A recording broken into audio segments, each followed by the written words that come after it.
In today's video, I'm going to teach you how to use frames for presentations in Miro. We'll start by getting into your workspace. Open Miro, sign in, and head straight to the board you want to present. This could be a brainstorming board, a project plan, or a visual report.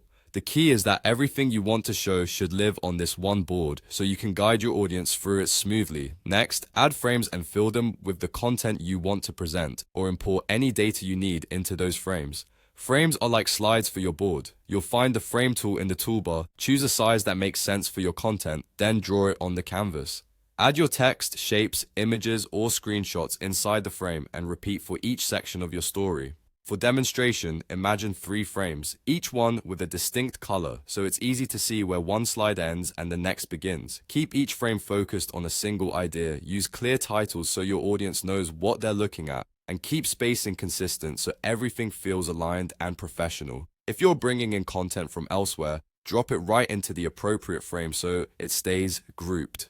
When your frames are ready, click the Present button in the top right corner of Miro. This launches a clean, full-screen view of your board where each frame behaves like a slide. The interface gets out of the way and you'll be guided frame by frame. Miro follows the order of your frames, so your presentation will progress exactly as you planned it. While presenting, use the on-screen arrows or your keyboard's arrow keys to move forward and back. Take your time on each frame, zooming the audience's attention to the specific content you prepared. Visuals remain crisp, and any embedded elements are displayed neatly inside their frames, so the flow feels intentional. If you need to pause on a key point, you can stay on a frame as long as you like and speak to the details you placed there.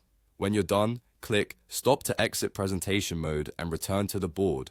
From there, you can refine your frames, update content, and run the presentation again. That's all it takes. Build your story with frames, enter present, navigate with arrows, and stop when you're finished.